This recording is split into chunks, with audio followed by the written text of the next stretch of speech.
Welcome, college basketball fans, to the Full Court Press Podcast with LT and Sammy D.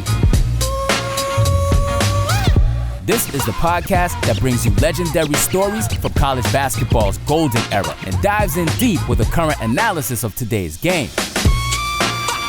Get ready for the most energetic and entertaining college basketball podcast around.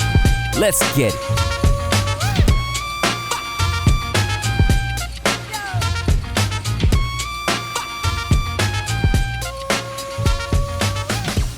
Hello and welcome to another Full Court Press Podcast, a college basketball experience. Luke Taylor here, back in the saddle again. We got a great episode coming up. Welcome Samuel Davidson to another Full Court Press Podcast, a college basketball experience. What's up, LT? How's it going? Oh, I don't know which program I'm more excited for with the hiring, whether it's Louisville and Pat Kelsey or Kentucky with Mark Pope. I enjoyed both of the press conferences. Yeah, I mean, the college basketball landscape is wild right now. You'd think this is kind of the calm season, but it's quite the opposite. I mean, how many times have we talked with coaches where they're like, yeah, I mean, it's their last game was a couple weeks ago or a month ago, whatever it was, but all they're focused on is roster management right now. Right. Yeah, and I can't get people to jump on their podcast because they're busy trying to get players. I mean, I don't fault them. No, I mean, it's there's been so much movement the past couple weeks, and I feel like that's going to be the norm. The next couple months as these rosters get put together, and the coaching carousel, it's just a domino effect, and we've seen it over and over again each year. But now you throw in the transfer portal and NIL to these conversations. And I mean, it's just wild out there. It's a nonstop job to just keep track of what's going on. You know what song it makes me really want to hear? What's that? I don't know if you know this.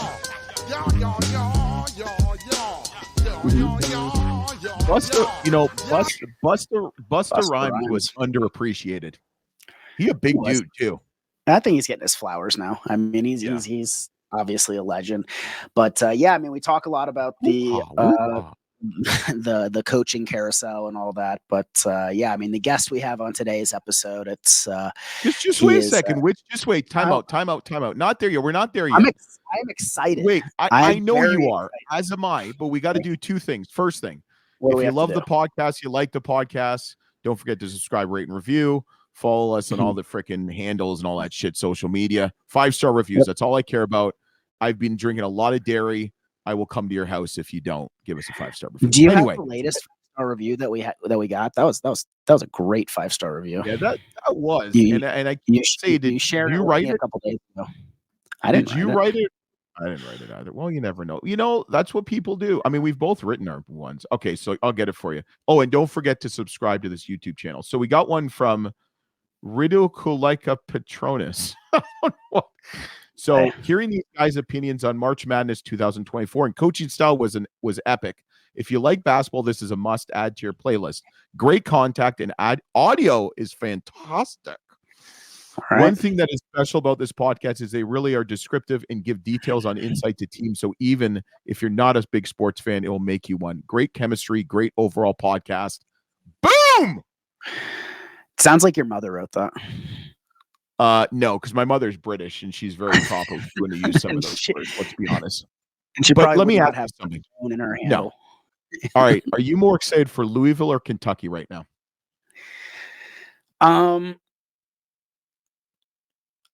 All honesty, I'm more excited about Louisville. I mean, there's a bigger program to turn around there. It's not like Kentucky. It's like they still had a decent year.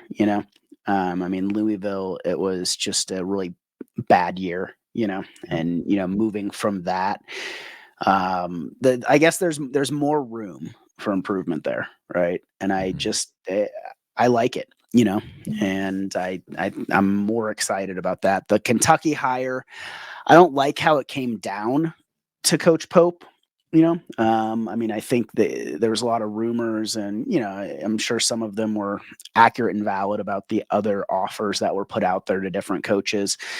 And you have a blue blood program like Kentucky, when coaches are turning down that program. 2, 3, maybe 4 coaches actually turned down the offer before they offered it to Pope. It's there's just this shift, in what's happening with Kentucky basketball and what's accepted and not accepted. And so yeah, I mean, I didn't really like seeing that they had to go through 3 or 4 guys. Like, that's not the college basketball Kentucky Wildcats that we've grown up and known. Mm-hmm. But yeah, I mean, Louisville, I think that I think you and I have talked about it. I know we've talked about it throughout the past year that, with the right coach, I mean, that program is set up for success. Right. So yeah. I like both hires. The one thing I don't like is the transfer portal is over 1,600 players.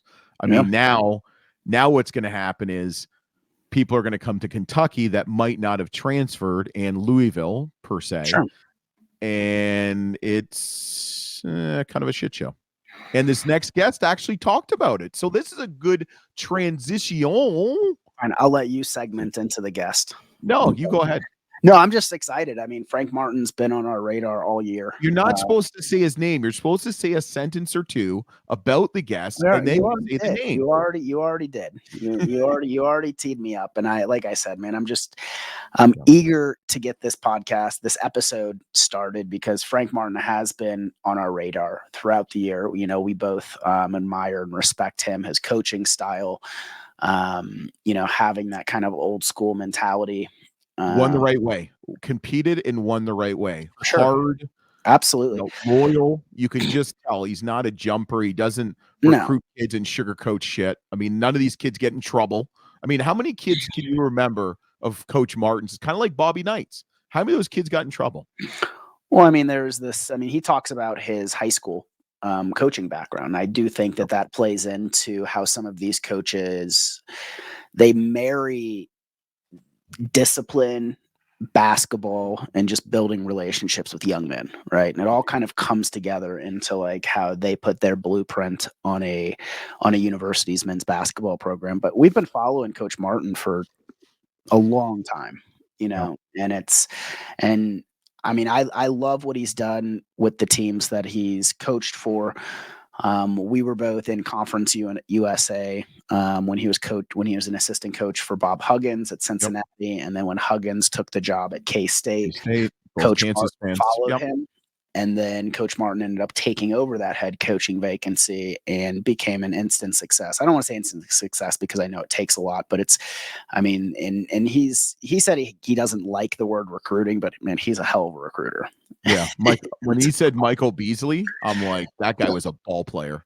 And Jacob Pullen, I mean, he had some ball players. Yeah, I mean, when you look at who he's coached over the years, I mean, he coached Udonis Haslem and Steve Blake with that North Miami high school, the Stingeries, and then you move on to who played for him at Cincinnati and then K-State. Like, I mean, Michael Beasley's arguably, one of a top 10 college basketball players since, the 2000, so it's like, I mean, his career speaks for itself. The players who he's coached, I mean, represent who he is and his success. So, I mean, like I said, I mean, he's one of those guys that is synonymous with college basketball coaching, and it's an honor to have him on the podcast. Yep. So I think that's enough. I think we should just go to the podcast, the episode with Coach Frank Martin, head coach at the University of Massachusetts, the Minutemen.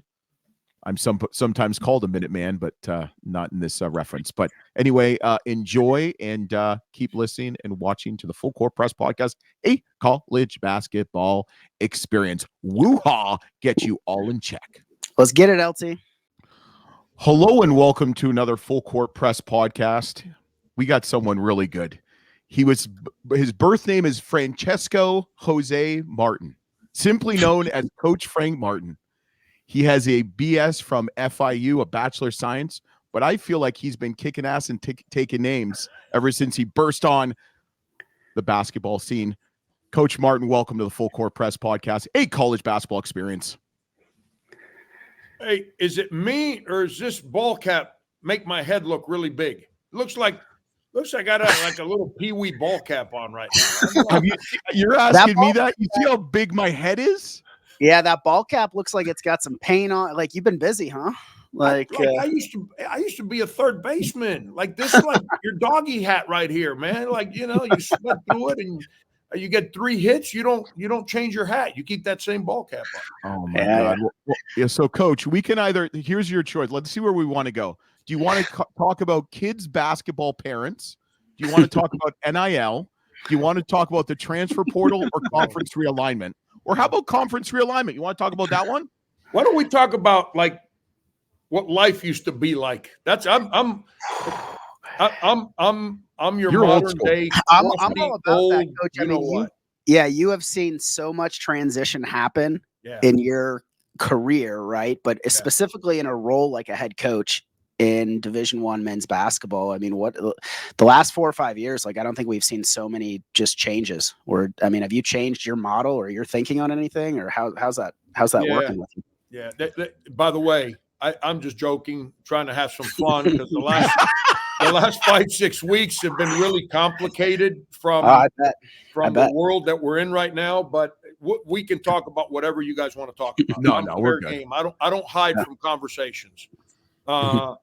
The biggest adjustment I've had to make is, as coaches, we always, we recruit these guys, and listen. There's so many sins that are committed by players and coaches behind the scenes that if 1/1,000,000th of those stories ever went public, nobody would respect what we do. But that's the reality of every life. Yeah. Like we protect our families. We, being a dad, man, there's no book that tells you how to be a father. You got to figure that one out. Being a coach, man, leadership. You go to a bookstore. There's unlimited number of books for leadership, and none of them work. Like you're in a moment with a certain individual. You don't go to the book and go to chapter 6. Like when you're an attorney, you go to a bylaw, whatever previous case, and all right, we're gonna move forward based on this. Man, whatever happens in your journey has nothing to do with leadership with someone else's journey. So it's complicated. So to answer your question, the biggest adjustment that I've had to make, I'm not a transactional person. I'm a relationship person. I'm into education. I've been in education for 41 years. When I started coaching, this is where Brought and I have become friends. We're both high school coaches.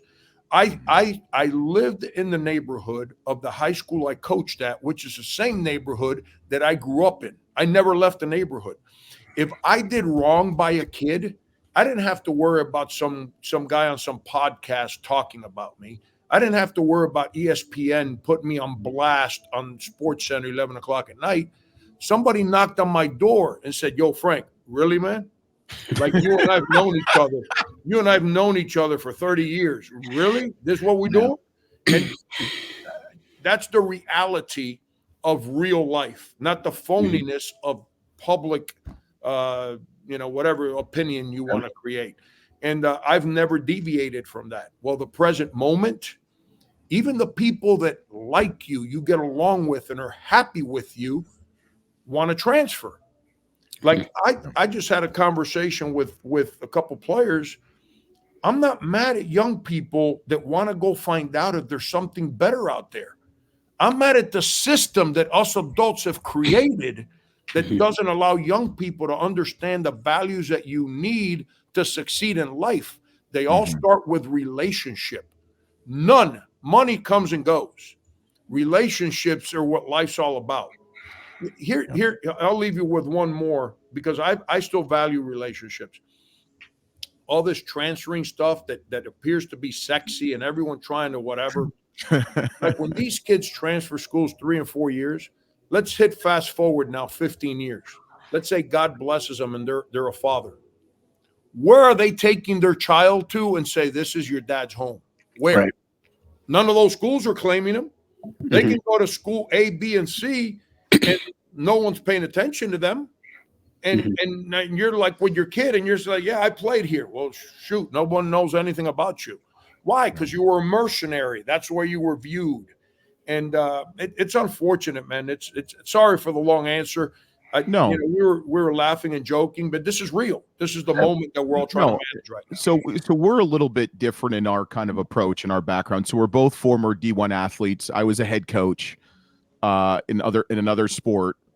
Played a little basketball back in the day, but still, so we understand kind of what goes on in the world. Like at every sport, it's not just basketball, it's football, it's tennis, it's golf. Recruiting has always been interesting. Let's be honest, okay? Yeah. What some people do and what they don't do and what have you. We have coaches and players every week on the podcast like yourself. And the biggest thing what people have kind of talked about is the transfer portal. Not one coach is pissed at a player trying to better themselves. You know the situations some of these kids come into. If they can make a little bit of extra money, you can't fault them, right? Right. The problem is they're not looking at big picture. They're not, like you're saying, they're not looking 10, 15 years down the road. I mean, coach, let's be honest. Look at the fans, for instance, some of these kids. They don't bloody know who's on these teams half the time. So there's no brand development or loyalty or anything like that. And the NCAA just has to come in and do something. That's the biggest thing. I mean, for all the time in non-revenue sports, you could transfer without any penalty, correct? One-time transfer, you can play right away. But basketball and football, you always had to sit out. Now you see guys who are, we've interviewed guys 26 years old, I swear to God, and they're like at their 7th school. It's embarrassing. That's not what college athletics are all about. And No. But here's one thing I will say about the whole transferring thing. Like, I'm an employee. I'm under contract. I don't go to my boss and say, hey, I'm going to put my name out there and see if there's a better opportunity for me. Like, you do that, you're getting fired on the spot, and you get terminated with cause, and you lose whatever money the school owes you. If when coaches leave, they already know that's their job.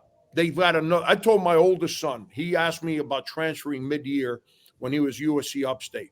So I called, he called me, he said, Dad, I'm not happy. I want to transfer. I said, okay, I got it. I transferred. I get it. I said, but I got to ask you something. Where are you going? He said, I don't know. I said, well, let me give you a word of advice as a young person that's trying to be a man one day. Don't ever quit your job if you don't have another job. Mm-hmm. And he got mad at me. He's like, I'm your son. You don't have my back. I said, no, I got your back forever. You don't have to worry about that one. But you need to understand this. If you walk away from a scholarship and you don't get a scholarship, I'm not paying your bills. You're getting a job or you're paying for school, but I'm not paying for school. And he got mad at me because part of the reasons he wanted to transfer it, he created some of the problems. So he had to go back and own his mistakes. You know what happened at the end of the year? He owned them. Yep. He made amends. His coach respected him because of it. When the season ended, he came to me. He said, Dad, I still want to transfer. I said, all right, now I can help you. And we went about our business, and he learned a valuable lesson, and he made right. And instead of running away from problems that he had something to do with, he created allies in the coaches that were in that program because of how he handled the difficult moment. And at the end of the day, relationships is what matters in life. When we stop flapping our wings, because we're always flapping our wings, chasing our dreams, eventually we get tired. And when we stop flapping our wings, we got to be able to go home. We don't just land wherever and say, all right, this is my new home. When we stop flapping our wings, we go home. Where are these kids going home to? Right. What is home? But that's the problem, they don't get to ever experience home when you live in 4 different houses. You don't have a home. You're a vagabond when you do that. And that's the world that we're creating. So you talk about like the relationship aspect of it as well. So I want to like a player like Rasul Diggins, who like I'm a big fan of, really came into his own this past year. Like I think 1 or 2 weeks ago, he made the announcement he's coming back to UMass, and the media takes it as, oh, it's because of this NIL deal that UMass put together, the Massachusetts Collective. Like how much of those conversations are you directly involved in with a player like Rasul, who, you know, like, and as well as like other players that have entered the portal or who you're looking to recruit from the portal? Like how involved are you in those? Hey, Sam, just wait a second, coach. I would be scared shitless to go into his office and tell him I'm transferring. No, that's what I'm saying. It's I'm just being honest. So that, because there's some coaches that are like of Coach Martin's like generation who like has that reputation, you know, where it's like as a parent, you want your kid playing for a guy like Coach Martin, right? But like as a player, like you're like, okay, like this might be a little scary to go into his office and ask for advice, or saying like, hey, I'm thinking about entering the portal. I know it's one thing with a son and a family member, but what about some of the players? Like has that dynamic changed? I don't talk numbers. I'm not in control of the money. And if I could control the Mass Collective, the numbers that I helped them raise money, but I'm not controlling the numbers. And even if I was in control of what number the Mass Collective wants to give each player, like it's not contracted. So right. If I tell Rasul, hey, Rasul, I'm going to give you 50 to stay in college. Okay. By October 15th, now he's like, well, I want 60, or I ain't running those drills in practice anymore. I'm like, yo. So I'm not buying. I've got a line. I've been using this line in recruiting because, to your point earlier, crazy stuff has always happened in recruiting. This isn't a new chapter. But it's a line I always use in recruiting because it's a line I learned. When you come from nothing, you comprehend this. If you allow yourself to get bought, don't complain when you get sold. So I'm not buying people. I'm going to help people. I invest of me into people. And in that investment, now that's real. So now when Rasul, the season ends, and he's got all these people talking to him about, well, this and this and that, and, you know, money here and whatever. You know what him and his parents sat down and said? Well, Rasul, your career was in the dumps, and the guy that believed in you was Frank. And the reason that you've changed your career now is because of Frank and UMass. That's worth a lot more money long-term than a couple extra bucks right now. And that's a decision they make. That don't mean everyone should make that decision. That's, you asked Rasul, I'm giving you the answer. And then Rasul comes into my office, and the only thing he talks to me about is the relationship, not the money. Now, I started fighting for NIL in 2010 when I had a guy named Jacob Pullen. I started. Yeah, Jacob Pullen was a ball player. He had a beard. Yep. And he took the country by storm with Fear the Beard. Yep. They were selling shirts in town with his face and a beard. The NCAA came in and said, you guys can't sell. He wasn't making money.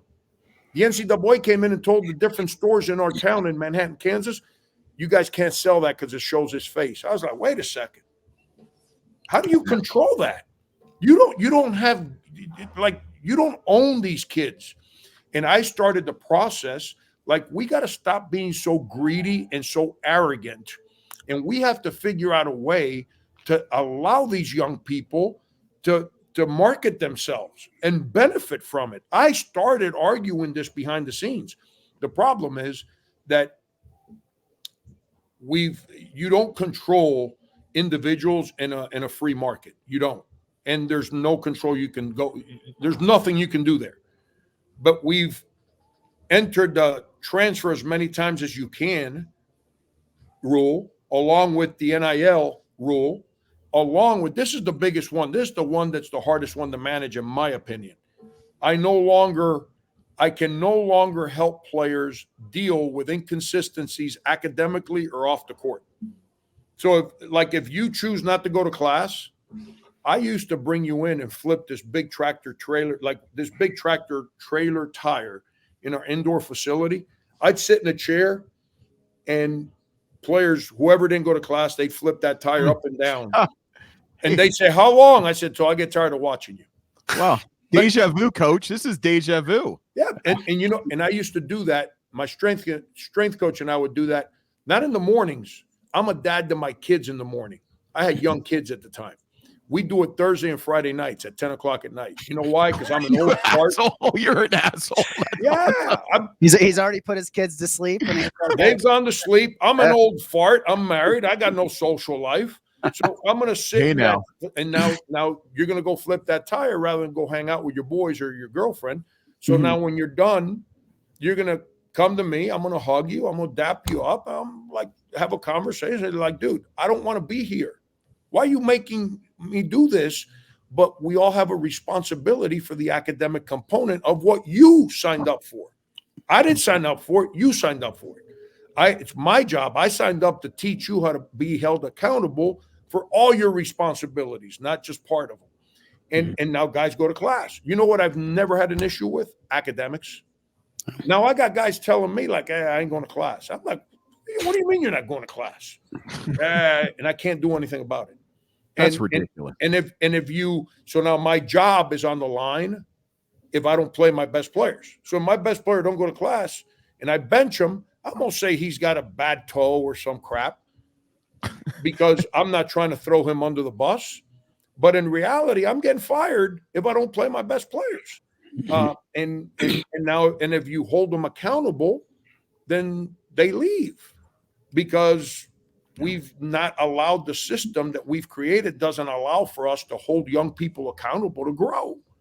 And everyone thinks growth is about happy and high five. Hey, let's hug. Man, growth it. Like you guys are athletes. How much fun is the weight room? It's not fun. I don't go in the weight room anymore. We'll just say that much. Well, I still do. Don't ask me why. It's embarrassing. The weight I move around at 58 years old is embarrassing. I'm embarrassed with those 20-pound dumbbells. My joints hurt so bad I can't stretch my muscles. But the weight room's uncomfortable. Getting underneath 300 pounds for the first time, that's not fun. But the only way you ever get to 350 is if you overcome 300. Yeah. And that's challenging, and it takes like persistence and effort and all kinds of stuff. And so I don't know. I'm drawing you guys into a different conversation, but it's Coach, this is crazy right now. This is Coach, nuts. No offense. This is what we deal on a life-to-life basis with our different businesses. So what drives me nuts is what are we creating, right? Because 5-10 years down the road, this is going to be our replacements, our workforce. And all right, well, shit hits the fan, we'll just go somewhere else. And you can do that right now. So in your case, if you get pissy with a kid, for instance, some of your facial expressions when you used to coach at Kansas State, I've gotten better. You got to admit, I've gotten better. You have. I will give you that. I think with all your life experiences, with all your health experiences, you would hope you would relax a little bit. But you know what? I get it. You're from Miami. You're a fiery guy. You're old school. You're a freaking bouncer who got shot at. You've died. I mean, like, what do you expect? I hope Coach D has chilled out a little bit over the years. Now, Coach Hurley, on the other hand, needs to chill out a little bit. I mean, kidding me? That's my shining light. He's like, winning. Like he's on the biggest platform. I hug him. Bob, Danny, come here, Danny, Bobby, because they're both the same. For sure. Come here. Was your dad like that, Coach? Say it again. Was their dad like that intense? My high school. I was a young assistant coach. Yep. And Miami Senior and St. Anthony's developed a rivalry in the late '80s, and it started Bobby's senior year. And I'm 22 years old. I'm a young assistant coach, and I'm sitting on the bench. And my high school coach was just as intense. And I used to sit, and he was my high school coach that I worked for 9 years.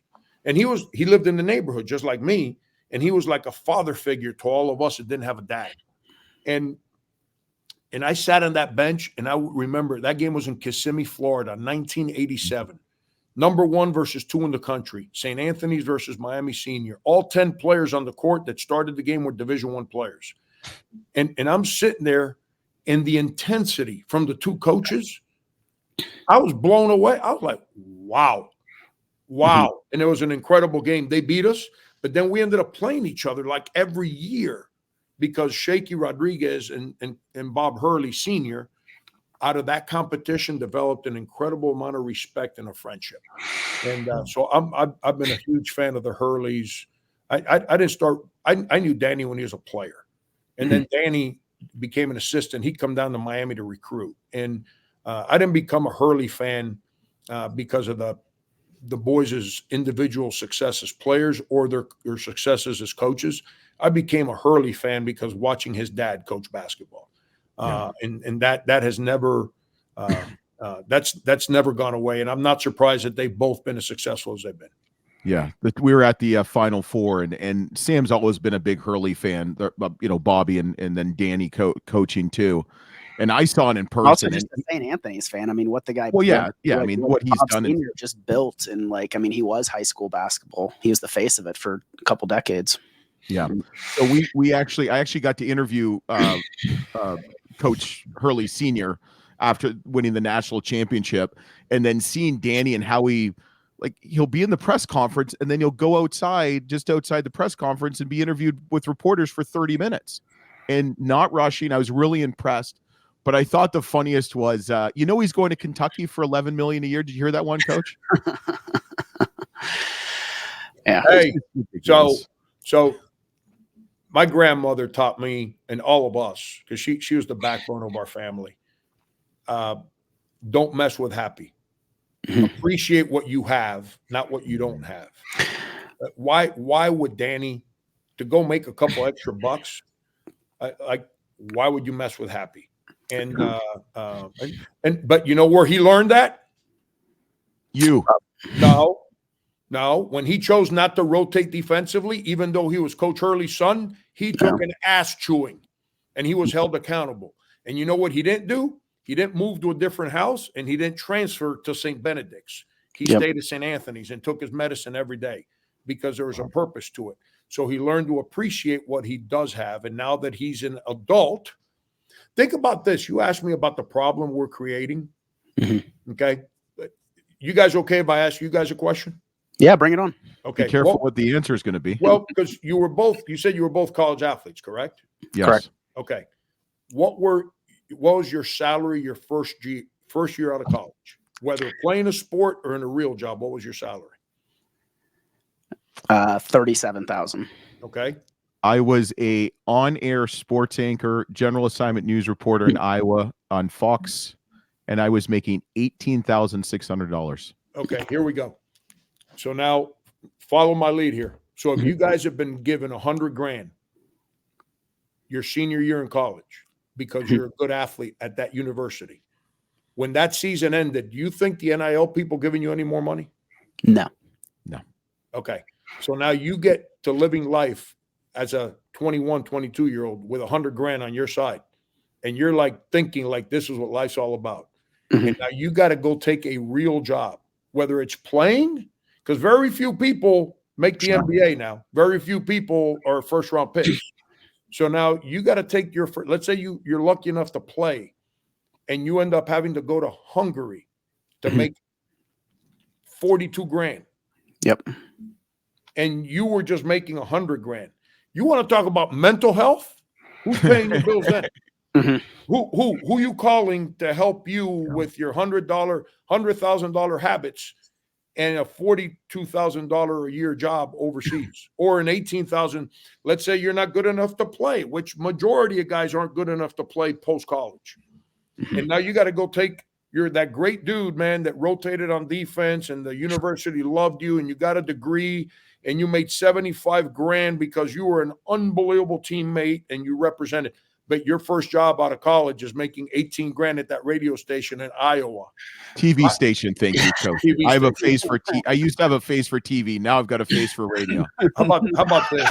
I'm forced to be on TV. I mean, are you kidding me? It's Seth Greenberg. Oh my God! Seriously, I'm wearing a wig after that one. I will say, following Coach Martin's career, it's like the different faces of Coach Martin, from, we started watching you when you were in Conference USA under Huggins at Cincinnati, and then you moved to K-State. And obviously, the rest is history as you became a pretty quick national name. But it's like the different faces when you look up Coach Martin, it's like, a lot of it's the same expression, but it's different colors on the shirt, but different haircut recently, obviously. But the problem that's created, it's I don't think young men are ready for some of the decisions that they're supposed to be making, especially after they've made probably the biggest decision of their life to that point of which program to go into after high school. And then, the accountability aspect, it's, guys just moving all over the place, chasing the money. It's hard from a fan's perspective as well. Right. I'm going to interrupt you, but one of the things I started suggesting back in like 2011, 12, when I started advocating, we're in the world of education. Let's teach people how to succeed, like allow them to make some money, but don't give them the money when they're 18, 19 years old. They got no idea what they're doing. Let's teach them how to invest, put in some kind of fund. So while they're in college, they get X number of dollars, but as they go year to year to year, that money's growing. So then if they finish, like put a carrot at the end of the deal. So once they stay at school A, at the end of 1 year, that's their money. They want to leave, they take it with them. But if they stay, they continue to keep that money in a fund. And if they graduate from your school, then you add a bonus on there at the end. So when they start life, they don't start life with $100,000 a year habits. They start life with $100,000 in the bank, so they can then take that $18,000 a year job and have some money to create the right habits when they're starting real life. There's so many ways that we can do this where we incorporate education and everyone benefits, and we don't take advantage of what Jay Billis, free labor. Man, get out of here, man. Ain't no free labor. Like how much money? When we went to the Final Four in 2017, they did a profile of the 4 teams in the Final Four. South Carolina ranked 4th of the 4 schools and how much money the school invested per men's basketball player. Wow. We invested $90,000 per player that was on our team that went to the Final Four. The number one was, I believe, North Carolina, like at $126,000. How much money they invested per kid. Man, that's not free labor. Now, you might not like the way that money's being spent, and you might want to create a job to make that kind of money. That's a different conversation. But these kids weren't being taken advantage of in free labor. There is no free labor here. There's compensation taking place. Now, you might not be happy with the compensation. It's like when I was a kid, I had to go take out the garbage and clean this and clean that and do my room and fix my bed. I didn't like the fact that my mother's compensation was feeding me. I'd like the fact that she would have maybe given me some cash, but in exchange, I got a free room. I got a free meal. I got a, clean house. I got love. That was my compensation for doing my job as a son. Now, I've tried to bribe my kids these days. It doesn't work. I'll give you a 20 spot if you do this, and crap don't work. It's I wish I would have done it more like my mom rather than like the way I tried to do it. I'm still waiting for my $100,000 I'm supposed to get with my $18,600 salary, and I wish my family had the living habits when I had 18.6. Yeah. But it's a hard. And I'm not complaining. Right. This was what has me excited is to try and keep my values that give me joy. And for 41 years, I've seen it give joy and help players find success, not lose those values, but figure out a way to manage the new world we're in without losing those values. Can I figure it out? I got no idea, but I'm going to try my rear end off to see if I can make it work. Right. Yeah. Go ahead. There's, I read a story about a conversation that you and Coach Calipari had, where you had to he was complaining and you had to kind of calm him down about like, hey, like the coaching's a privilege and we should, love it. And, does that conversations like that, are they happening a lot right now with all the added kind of responsibilities of a coach? Yeah, I mean, the guy, you know, our profession is no different than attorneys, doctors. You got people that don't want to color inside the lines. That you're never changing that in any walk of life. We're human beings. We choose how we want to do our jobs, whether we do it ethically or whether we color outside the lines. If we color outside the lines, those guys pretty much stay to themselves. And because they don't want people to know how they do their business. And it is what it is. I'm never mad. We're human beings, man. We make choices how we want to run our families, run our jobs. I'm not here to judge others. If they don't do their jobs ethically, they got to go home and put their heads on the pillow. They got to walk in rooms with people that know they're not ethical.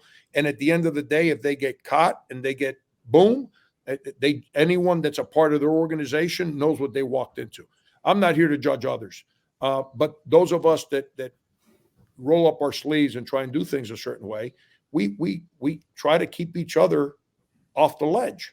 Izzo and I were on the phone about 4 nights ago. I'm getting old, man. Like the days just kind of all lumping. But I think it was 3 or 4 nights ago. We were on the phone, and we both agreed. You know, the easy thing right now is to walk away. But this business, the world of education, of helping young people, has been too powerful for me. Not my salary, the experience of getting out of bed and watching guys that I coached. They're all on my staff now. Everyone on my staff played for me. And to see who they are as men, as coaches, as professionals, as parents, as husbands, man, that's what gets me going. It's not my money. I like you. All you got to do is Google me, and my life's an open book. You know everything I've done. But to make $2 so I can pay a bill. But Izzo and I were talking off the, you know, we spoke each other off the ledge, and he was right. We're both in too deep to do the easy thing, which is walk away right now. Let's go down. We've been fighting since the day we started. Let's go. If we don't make it, let's not make it, but let's keep fighting for what we believe in, which is success. And success is not necessarily securing the bag. Success is being able to get out of bed and walking in a room and having respect. And we've lost sight of that, and instilling that in young people in exchange for a bag. That bag comes and goes, man. Yeah. You don't walk in when you walk in a room, whether you're worth $1 billion or you're worth 2 pennies, you don't get respected differently. Everyone views you for who you are. And we've lost sight of that. Yeah. So, Coach, you had an interesting year. You guys finished 20-11 this year, and you guys were a couple stops, couple baskets for having even like a really dominant year. Lost by 1 point to St. Joseph's. Same with Loyola. Lost by 4, Dayton. You know, before we'd probably ask a couple years ago, you got this whole team coming back. What are you looking forward to next year? But I guess what is next year kind of showing right now? I'm super excited. I mean, we've got a core of guys that are in place, that aren't going anywhere, that are all in, and I'm super excited because of the sacrifices of this past year's team. Recruiting is a little easier. Recruiting's never easy, but recruiting's a little easier because it's been shown that we can become good again as a program. And I'm really excited. As long as I go back to my grandmother, I ain't mad at people that want to. My wife said no to me 7 times, and I continued to fight until the day she said yes. And 20 years later, she's really happily married, and so am I. But just wait a second, Coach. I read somewhere that she actually watched videotape of you coaching. Stop. Like that. You see that? That is, we worked at the same school. She came right to the university. I know. Like I heard she missed your first game that you invited her to. That's true. Yeah. How about we play? We're at BU. We just went out on our first date, and we're playing Northeastern's playing at Boston University. And I left tickets for her, and the game was sold out, and BU wouldn't give her tickets. So I'm looking for her. I'm like, in the games get ready to start. I'm looking at all our tickets. I'm like, where the hell is she at, man? She ain't coming. God, dog. I must have made a bad impression. I can't.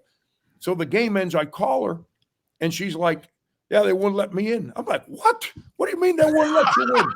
I'm losing my mind. I wanted to go fight everyone at BU that day. I was like,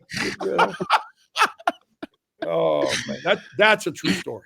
That's a true story. That's great. But she said no to me 7 times, and I say that jokingly, but it's true. 7 times? 7, and eventually she said yes. And when she said yes, we ended up fighting for a relationship that was more than just the physical attraction. It became real. And I tell players all the time, it's real easy to get married. It's really hard to stay married.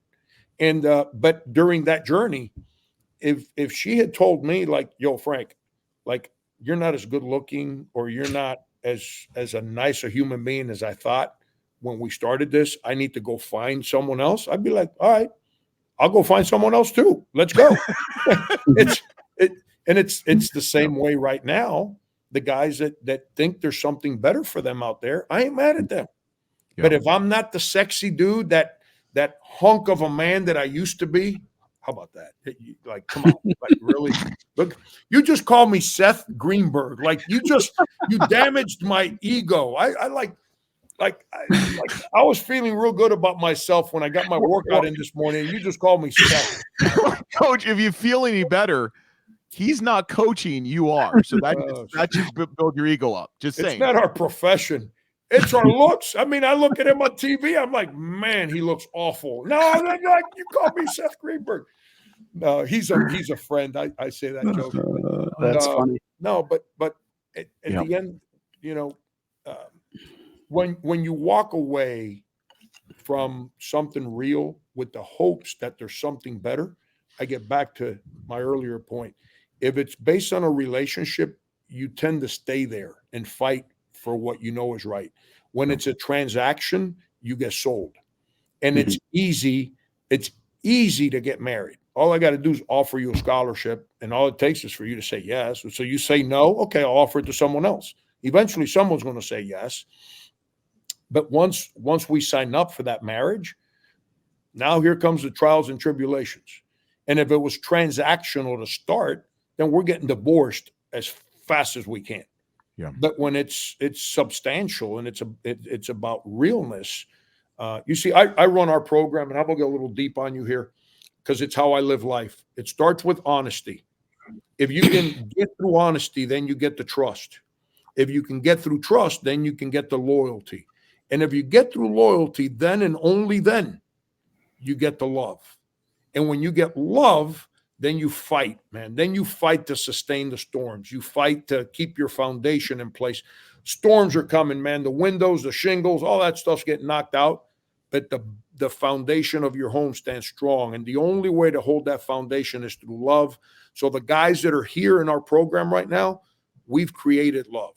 And we're not leaving for a couple dollars. Rasul Diggins isn't running away from here with the hopes of making more money. Rasul Diggins and his family believe in who we are and believe that another year in what we do is going to take him from being the most improved player in the league to a first-team all-league player that can maybe help us go. We went from the worst team in the league to 4th. Now it's like losing weight. If I want to lose 10 pounds, I just got to stop eating chocolate chip cookies at night. They're gone. The next 10 pounds, well, now I got to sacrifice something else. It gets harder. And if I want to lose another 10 pounds, then it gets really hard. Well, Rasul's ready to take on the responsibility to take us from 4 to 1. It's hard. There's no guarantee, but it's going to take a lot more work and a lot more sacrifice than it did for going from last to 4th. Yeah, Rasul's a stud. Like, I mean, it was so fun to watch him come into his own this past year, and it was like his confidence and his basketball IQ just skyrocketed. And when I feel like those two things happen at the same time, like it was really impressive to watch. I mean, especially that last game against VCU when he put up 21 points, and he just seemed like he came into his own towards the end of the season. You know, these kids live and die by today's music. You know, like I had an old coach tell me one time, they can't remember a single word in their history class, but they know the lyric to every single song. I was like, wow, that's real. But I think it was Biggie that said more money, more problems. You know, and money don't bring you joy, man. It might help you resolve some problems, but you end up with a whole lot of other problems that you didn't have if you didn't make money. That's why I'm still making 18.6, baby. Less money, less problems. I'd be okay making my last year as a school teacher. It was 32.6, 32.7, I want to say. Mm-hmm. And my coaching salary was $1,780. So combined, I made 35 grand. Yeah. And I was okay living on that salary. It was those 5 different math classes a day that just beat me up. Mm-hmm. And it was, and this is the truth. This was 1998, 99. We were losing the value of the classroom, of the respect towards the teacher. And I was really struggling with that moment. And it was in the same neighborhood at my high school, same neighborhood I attended. And we started losing sight of that value and respect. And that's, I didn't, you know, I wasn't chasing a college coaching career. I had gotten frustrated with being a high school teacher, which is all I ever wanted to do. So I ran away from that profession to try and enter a different profession. Yeah. It's pretty wild. LT, it's pretty wild. Like some of the coaches we've spoken to recently, like the background is them starting in high school, right? And it seems like there's like this, and yet 3 coaches in the Final Four who were all coaching high school 10, 11 years ago. And it was like, it seems like when you have that high school coaching background, there's a different connection with some of these players that you're able to kind of bring into the college atmosphere. So it's been fun to kind of see that. Yeah, absolutely. Sam, I think we're ready for him. Yeah, let's do it. So, Coach, what we do is we do a little segment here. It's, it's supposed to be 1 or 2 minutes. Sometimes it goes a little longer, but LT is going to fire off a few questions for you. First thing that comes to mind, just let it rip. This is where I get myself in trouble. Absolutely. Okay, which current head coach would you lose a fight against? Conzo Martin. Ooh, good one. Recently hired. Calipari or Cheney in a wrestling match? Cheney.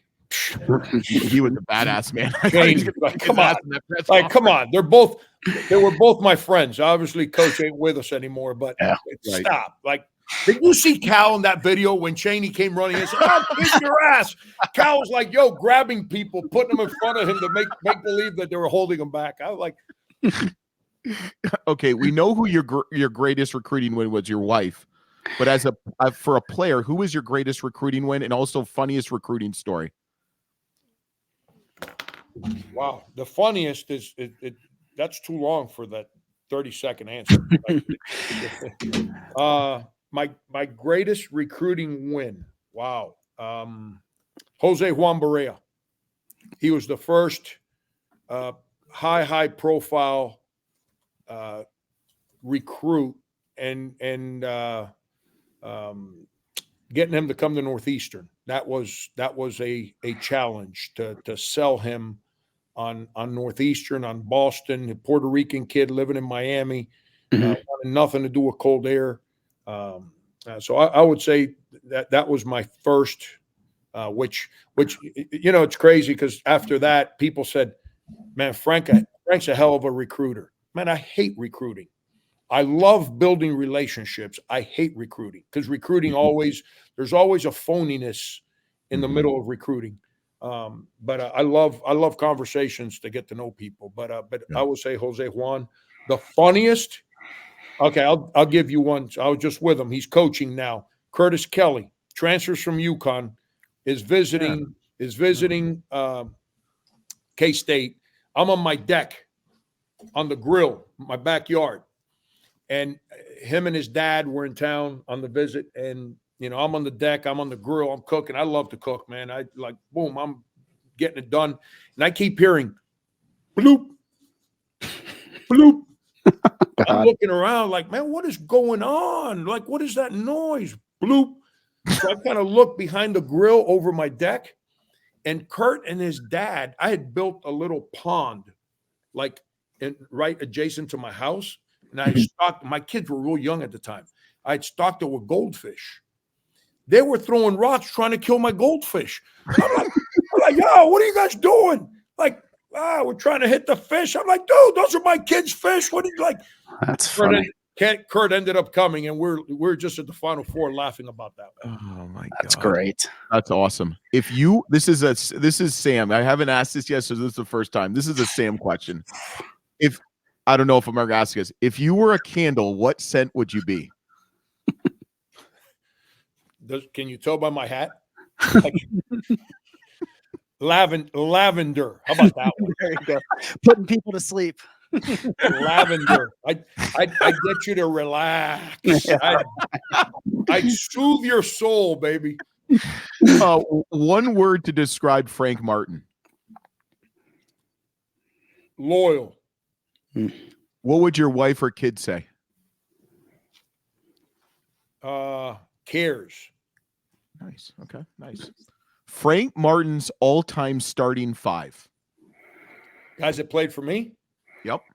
Or just in general? Yep. High school or college. Guys who played for you, and you're allowed to go back to high school too, because you had some pretty big guys who played for you in high school. You put me on it, man. It's 41 years, man, and I've been privy to be around some incredible dudes. Give me 7. Can I get? Well, here's the thing. I asked Chauncey Billups. He's starting 5, and he gave me like 6 names. So you can have 7. Like here's the problem. Here's the problem. When you put me on the spot like that, I got a guy on my staff, Doug Edwards. Yeah, who was a lottery pick in the NBA draft. Played at Florida State. Yeah, okay. Douglas Edwards. Yeah. Okay, so Doug was incredible basketball player. How do you leave a lottery pick out? Mike Beasley, best statistic one and done season in the history of college basketball. And again, second pick of the draft. How do you leave him out? And he was player of the year in the Big 12. Jacob Pullen, player of the year in the Big 12. How do you leave him out? You're at 3, coach. Leading scorer in the history of the school. Sindarius Thornwell leads us to a Final Four. And by the way, the one common theme all these kids have, all these guys I'm telling you about, they all won. None of them played on bad teams. Their teams all won. Sindarius Thornwell, second leading scorer in the history of South Carolina, player of the year in the SEC. Chris Silva, repeat first team all league player, defensive player of the year in the SEC. You put me on the spot here. Denny Clemente, that was my dude, man. That was the engine that ran that team that went to the Elite Eight at K-State and set a school record for wins. It's Rodney Magruder, one of the unbelievable. I'm just throwing names out there of different guys that when you say that to me, it's hard for me to circle 5 guys. Bill Walker, McDonald All-American that went on and played 6-7 years in the NBA. That's 8, coach. You're good. It's Barea. I just told you Barea. They got JJ, Steve Blake, Udonis Haslem. I haven't even mentioned them because they played for me in high school. 11. You got it. Well, you might not have a starting 5, but at least you have a squad. He's got a full team. Hey, that's what happens when you've been doing this for 4 decades. And I had one of these young media guys. I can't remember what it was. It was a South Carolina. It wasn't here. Said, "You're not worried about your old-fashioned ways don't work." I said, "I don't know. I think about a lot of things." I said, "But I can tell you what's never happened to me. I've never looked over my shoulder to the bench and seen seats. I've always seen players. So somehow, some way, there's always enough guys who want to play for me. So it's right. All right. Two last questions. These ones should be really easy. Okay. If they did a movie on your life, who would play you? Hollywood movie about you. Who would play you? De Niro. Oh, that's good. That's cold, man. That's good. De Niro and the actor De Niro, the roles. I don't know him as a person. I don't know who he is. Yeah. That's okay. But the roles that he plays as an actor. Yeah, I can see that. The song that best describes you. Sinatra, My Way. That's a layup. That's a good one.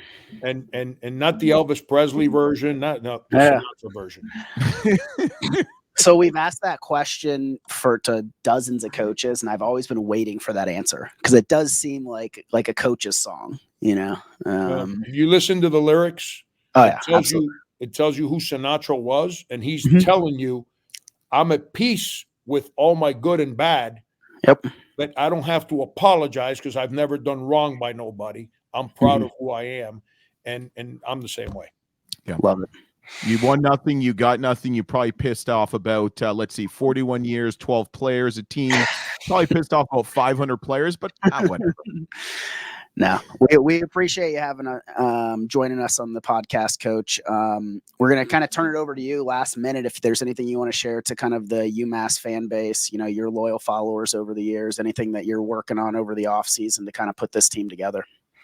I'm excited, man. I wouldn't have taken this job 2 years ago if the administration, the leadership of the school didn't want this to be good again.